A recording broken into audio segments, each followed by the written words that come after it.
เดิมรู้สึกบ่สบายอีกเลยพูดแล้วบ่สบายน้องเดิมนะตกลงว่าสิเอาเท่าไรราคาเนี่ยเพราะว่าเราก็อยากให้มันแล้วไว้อะนะสำใดคุยตอนนัดก็เอาสำใดเบาเจ็บไปต้นสำนัดบางทีเบาเจ็บให้น้อยเด้น้อยก็ได้น้อยแบบว่าอยากตั้งใจอยากซอยอ๋อชอยากเลยพี่น้องเนาะมันว่านี่ยากเบาเจ็บกับบ่อยากสิให้อะไรแต่ยังว่าเบาเจ็บสิให้50 100,000นี่สิขุดบ่ขุดจะได้เมียกันเต็มใจจากซอยน้องเดิมโอ้แบบว่าอยากซอยน้องเนาะเพราะว่าปกติน้องซิมเพิ่นก็ซอยน้องเดิมอยู่พี่น้องนะขอบใจหลายๆเด้อไอเย็ดกับไอซิมที่มาซอยน้องเดิมขอบใจหลายๆเด้อเต็มใจจากซอยน้องเต็มใจจากซอยบุญขอบคุณเด้อคุณยายใจบุญอยู่พังไทยที่สงสารเมตตาน้องเดิมน้องเด่นขอให้แม่พ่ออยู่ดีมีแห้งสุขภาพแข็งแรงอยู่เย็นเป็นสุขกายสุขใจความเจ็บสุดใดความไข่สุมีให้หั่งให้มีให้โศกให้มานให้เฮงให้ปังเฮ็ดเวียอันใดก็คอยประสบผลความสำเร็จอายุของมันควันยืนไปที่ใดก็ไปหอดจอดเทิงมีคนหักคนหอมนอนก็ได้เงินหมื่นตื่นก็ได้เงินแสนปรารถนาสิ่งใดก็ได้สิ่งนั้นเด้อเจริญหุ่งเฮืองรุ่งเรืองก้าวหน้าปรารถนาสิ่งใดก็ได้สิ่งนั้นเด้อแม่พ่อยายใจบุญสาธุสาธุ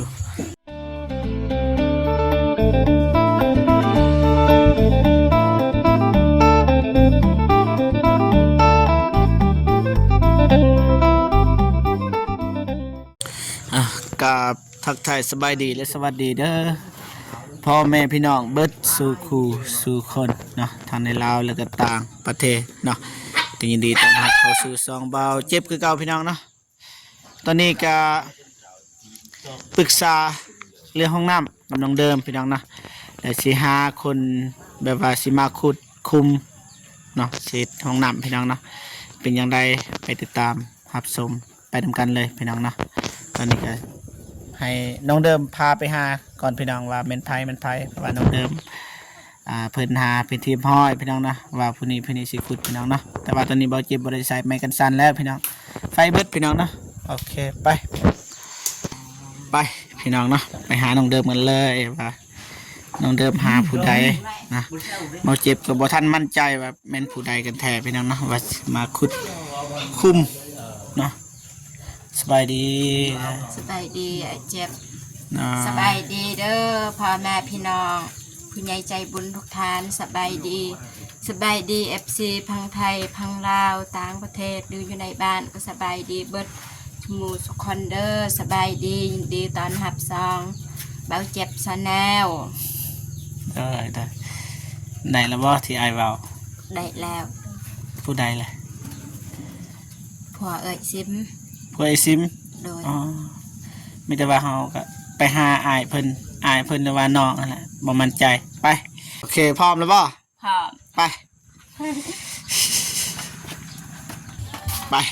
พ่อแม่พี่น้องเนาะน้องเดิมสิพาไปพี่น้องเนาะ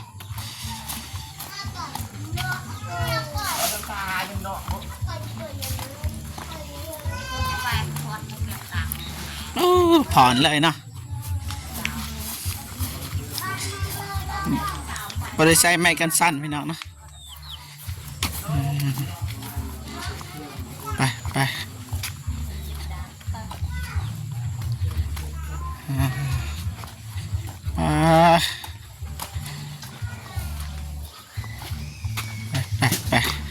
บ่ฮู้ว่าเราสิอยู่หรือบ่พี่น้องเนาะอยู่บ่ไปสบายดีโดยสบายดีเด้อน้องซิมพี่น้องนะเป็นภาระอีกแล้วพี่น้องขึ้นเฮือนขึ้นซานเด้อ ขึ้นได้บ่พี่ถีดบ่จัก ได้ นี่บ่กล้าเหยียบเด้พี่น้องบ้านน้องซิมเหยียบอันนี้นี่ลมเลยสบายดีไอ้ายคนรอ สบายดี ได้มานั่งอยู่หันนั่งไกลๆรอดจะได้ผู้ใดนี่ไอ้ายคนรอนี่บ่ โดย เจ้าสิคุดบ่ ขุด นั่นได้ราคาละคมได้ร่วมกันนะบ่กับลุงเดิมยัง งาม บ่ เดิม คันสันมิแต่ว่าเฮาไปเบิ่งตัวจริงว่าเฮาเบิ่งแบบเฮาก็เบิ่งดินก่อนแล้วก็เบิ่งว่าเท่าใดกันแท้นะเฮาสิเอาเท่าใดแต่ค่อยว่ากันอยู่หั่นคันสิคุดเด้อนะบ่ได้คัดของแต่ว่า บ่ ยินดี สวย เต็มใจเอ้าบอกสวยบัดนี้อย่าฟ้าวได้ไปเบิ่งก่อนได้นะพร้อมบ่มืออื่นลงมือ พร้อม พร้อมบ่คือบอกคอยแต่คันพร้อมก็เข้มแข็งเลยพร้อมบ่ พร้อม ไปเอาไปเบิ่งกันไป ไป ว่าเฮาสิขุดว่าแนวใดเฮาสิเอาเท่าใดจังว่ากันไปน้องเดิมใหญ่ไปใหญ่มาเด้เมื่อยบ่ บ่มีไอ้เจ็บบ่เมื่อย เอาอีกแล้วขาลมเต็มเลยไปเอซิมไปนำกันให้ผัวเมียจังได๋ผิดพลาดยากพี่น้องเนาะไปพี่น้องเนาะ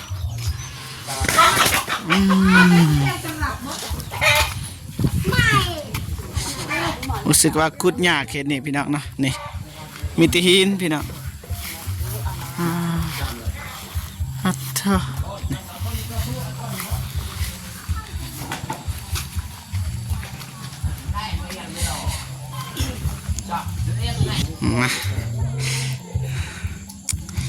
มาน้องเดิมมามา คือดอยตะกี้ นี่อยู่นี่แล้วขุดว่านี่บอขุดอยู่นี่นี่เลยแม่นบอน้องเดิมอยู่นี่เนาะนี่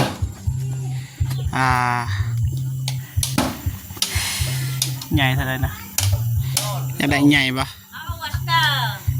ใหญ่ซ้ำนี่ห้องน้ำไม่หน่อยปะซ้ำนั่นปะนี่เอาสิขุดอยู่นี่บางทีก็ขุดอยู่นี่ก็ได้ เพราะว่าบางทีเขาอยากมีใส่งานอยู่นี่ไปเดทอลงไปลุมแบบนั้นบ่น้องเดิมรู้สึกบ่สบายอีกเลยพูดแล้วบ่สบายน้องเดิมนะ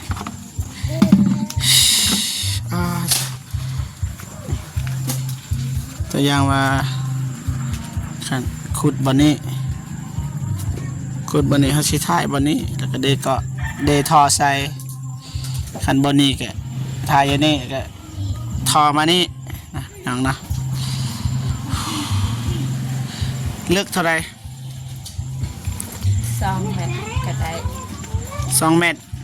3 เม็ดก็ได้2 เม็ดก็ได้ 2 เม็ดว่าเบิ่งราคาละคมเอา2 เม็ดว่า2 เม็ดก่อนยานว่ามันสิยากอีหยังนะราคานี่มายืนอยู่นี่ผัวเมีย ไม่เป็น อันนั้น เลย อายคนรอสิขุดผู้เดียวหรือว่าขุด2 คน 2 คน มีแล้วบ่หมู่ว่าสิขุดมีบ่ มี มีนะ เดิม โอเคและเม่นไผล่ะหมู่บ่ โดย อย่าหายผัวอย่าหายผัว ลูกทุกคน ตกลงว่าสิเอาเท่าไรราคาเนี่ยเพราะว่าเราก็อยากให้มันแล้วไว้อะนะ สำใดคุยตอนนัดก็เอา สำใดเบาเจ็บไปต้นสำนัดบางทีเบาเจ็บให้น้อยเด้ น้อยก็ได้น้อย แบบว่าอยากตั้งใจอยากซอย เดิม อ๋อโธ่ยากเลยพี่น้องเนาะคันว่านี่ยากเบาเจ็บกับบ่อยากสิให้อะไรตัวอย่างว่าเบาเจ็บสิให้50 แสนหนึ่งนี่สิขุดบ่ คุด ขุดจะได้เมีย เนี่ย กันเต็มใจจากซอยน้องเดิม โอ้แบบว่าอยากซอยน้องเนาะเพราะว่าปกติน้องซิมเพิ่นก็ซอยน้องเดิมอยู่พี่น้องนะน่าได้เนาะว่าได้นะนะเอ้าน้องเดิมน่าได้แบบว่าเพิ่นว่าบ่จักสิบอกราคาให้ต้นซำใดเพิ่นก็ว่าเอาซำนั้น ได้ก็ได้ ยากอีหลี สบายใจ ยากอีหลีแบบนี้รู้สึกว่ายากพี่น้องเนาะคันเว้าเรื่องราคาเลยแบบตายโตแล้วเฮาก็สิจ้างง่ายพี่น้องเนาะเพราะว่าไอ้คนรอเพิ่นก็อยากซอยเพิ่นว่าเฮาให้ซำใดแล้วก็เอาซำนั้นพี่น้องเนาะ เอ้ยซิมไก่ตอนน้องเดิมไก่ตอนเอ้ยซิมคือกัน ต้องอยากซอยป่ะจะบอกกับผัวป่ะ โดย แบบว่าซอยกันนะคุดเนาะ น้องเดิมกับบ่มีไผ แม่นน้องเดิมบ่มีภัยนะคันบ่ซอยกับมันก็คันซอยคือเก่าหั่นแหละเพราะว่าเจ้าก็ค่าเวียกค่างานอีกบางทีเจะคุดมือ1 2มือจะก็เสียเวลาเสียแห้งอีกเฮ็ดจังได๋บัดนี้ พยายามขุดทั้งหมด พยายามมีแล้วบ่หมู่นี่ มี แต่ว่าหมู่นี่มันอยากได้เงินได้สัตว์ แรก แต่ว่าเขาก็สิพยายามนั่นแหละเบาเจ็บก็คิดว่าเขาก็ให้นั่นแหละแต่ว่าเขาสิให้แบบว่าเต็มเม็ดเต็มหน่วยบางทีก็บ่ถึกใจก็จะว่ากันนะพี่น้องนะก็เบิ่งกันว่าเขาสิขุดพรว่ามื้ออื่นนี่ พร้อม พร้อมขุด โดย ขุดบ่ได้แท้น้องเดิมบ่หนีบ่เราสิเอาเบื้องนี้ เบิ่ง เบิ้งนี่ เบิ่งเนาะ เอาเบิ้งนี่ เบื้องนี้บ่น้องเดิมจะมักแบบใด กูเบิ่งเนาะแต่ขออนุญาตเว้าไปสักพักวันนี้เฮาอยู่นี่เฮานั่งถ่าย แม่น อยู่นี่เอานางทาย เด้ อ อ ยู่นี่เอาขุดคุม โอ้แบบนี้แสดงว่าเอาขุดอยู่นี่ตอนนี้นี่เอาออกตัวนี้นี่จะขุดอยู่นี่เลยเด้อนี่จะขุดอยู่นี่มานี่ให้แบบว่าบ่หน่อยเกินไปเด้อคันหน่อยบ่ยัดปอกบ่ได้อีกบาดนี่เว้นนี่แล้วมันจะสิขุดหลายเทื่อเด้ เปิด เจ้าต้องขุดให้มันใหญ่แล้วก็เบิ่งนี่ของไอ้หน่อยนี่ให้มันลมปอกอันนี้เคยขุดแต่ว่าเคยปะบัดนอกห้องน้ำพวกเจ้าเด้ให้ขุด เราเอง จะขุดเองจากเม็ด 2 เมตร 2 เม็ดคือกันโอเคตั้งใจมาซอยปะ โดย ตั้งใจแต่ว่างบน้ำบ่เจ็บก็มีอยู่พี่น้องนะแต่เราก็สิเฮ็ดห้องน้ำมันก็บ่พอนะพี่น้องนะแต่ว่าก็ยังดีแบบว่าไอ้คนรอเพิ่นอยากซอยพี่น้องเนาะอันนั้นอาวุธครบเบิดแล้วป่ะ ครับ ครบเลยมาซอยได้ประมาณจ้างแล้วบัดนี่มันบ่เว้าเรื่องราคาแล้วพี่น้องเนาะเราเจ็บก็รู้สึกว่า บ่ค่อยสุภาพแต่ว่าก็เป็นอันนี้นะพี่น้องเนาะอย่าว่ากันตั้งใจอยากซอยพี่น้องเนาะน้องเดิมดีใจบ่ ขอบใจหลายๆเด้อไอ้เย็ดกับไอ้ซิมที่มาซอยน้องเดิมขอบใจหลายๆเด้อ เต็มใจ อยากซอยน้อง เต็มใจอยากซอย โดย โอเคบ่เจ็บก็เห็นถึงความตั้งใจแบบว่านี่น้องซิมกับผัวเพิ่นก็อยากซอยพี่น้องเนาะแต่ว่าหมู่ของผัวของน้องซิมเขาบ่ฮู้ว่าอยากซอยหรือบ่นี่ก็บ่มั่นใจมันแต่ว่าบ่เจ็บก็สิให้อันล็อกเงินเด้อแต่ว่ามื้ออื่นตั้งใจมาขุดจะขุดก่อนก็ได้บางทีบ่เจ็บมาสานะขุดก่อนเนาะบางทีเจ้าตื่นเช้าอหยังเจะก็ขุดน้องเดิมมันแหละเป็นคนเบิ่งบางทีมื้ออื่นก็จะขุดหน่อยหนึงเฮาก็มาเบิ่งหน่อยหนึงแล้วบางทีก็สิพาน้องเดิมไปโรงหมอคันน้องเดิมบ่คาคันเจ็บแฮงนี่ก็สิพาไปโรงหมอก่อนแต่ว่าเงินก็บ่ทันมีแต่ว่ามีแม่พิมพ์เซตไทม์อยู่พรุ่งนี้จะพาน้องเดิมไปโรงหมอใช่ไหมว่าเฮาก็บ่ทันตอบพี่น้องเนาะสงสัยแม่ก็สิเอาเงินให้แหละตามที่โปรเจกต์พูดนะเพิ่นก็อยากให้น้องเดิมไปโรงหมอนะหลายเทื่อแล้วเพิ่นเซตไทม์แม่เพิ่นเซตไทม์หลายเทื่อให้พาไปโรงหมอแน่โปรเจกต์ การคันไทยแนบคัน ไทยแน่บ่ไปก็ได้คันว่าเจ็บหนักไป เขาสิไปห้องหมอเมืองนั่นแหละห้องหมอหน่อยแถวนี้ก็เขาก็ผ่านไปเขาสิไปห้องหมอเมืองเอาห้องหมอใหญ่เลยเพราะว่าห้องหมอหน่อยก็โอเคอยู่แต่ว่าอยากให้มั่นใจนั่นแหละอยากให้เขากลัวว่าเป็นพยาธิหยังเลยให้แพทย์หมอเขาเบิ่งรายละเอียดไปน้องเนาะโอเคไม่แต่ว่ากลับไปเกียมโตวอาบน้ำเอาในกินข้าวมื้ออื่นลุยเด้อโอเคขอบใจหลายๆเด้อได้โอเคไปมาน้องเดิมฮะวันนี้อยู่ต่อโอเคบ่ฮู้ว่าสิเฮ็ดโหมดใดพี่น้องเนาะแต่ว่าบ่เจ็บก็ได้ลงคลิปเป็นที่ห้อยเนาะเวลา 16 นาฬิกาเมื่อกี้นี้เราผ่านไป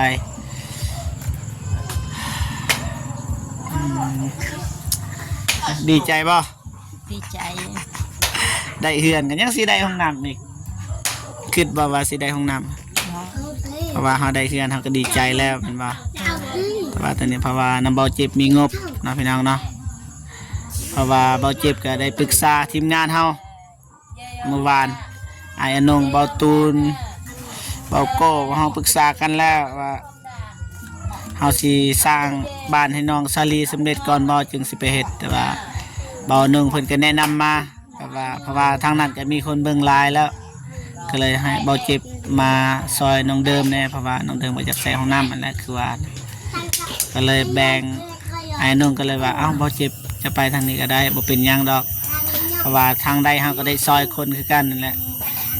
ก็ประมาณนี้พี่น้องเนาะก็จะว่ากันเพราะว่าเฮาก็ได้ปรึกษากันแล้วพี่น้องเนาะเข้าใจกันบางมือกับบางทีไอ้นุ่งเพิ่นก็มาเบิ่งมันใดที่ว่าบ่ละเอียดนะไอ้นุ่งเบาตูนเบาโกก็มาเบิ่งบางทีเบาเจ็บก็ไปเบิ่งน้องซาลีคือเก่าน้องนะ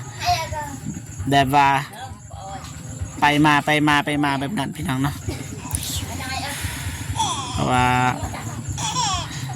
วันเสาร์ก็มีงบของผู้ใหญ่ใจดีนั่นแหละ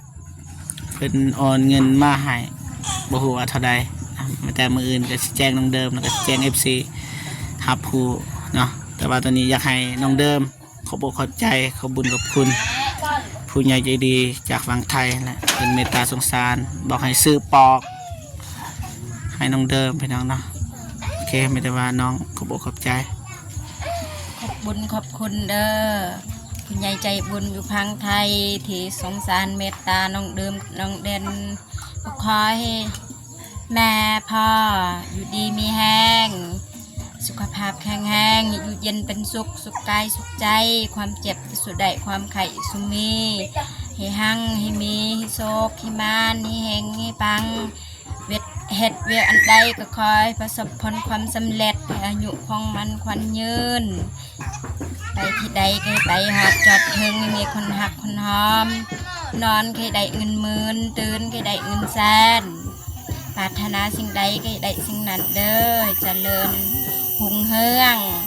รุ่งเรืองก้าวหน้า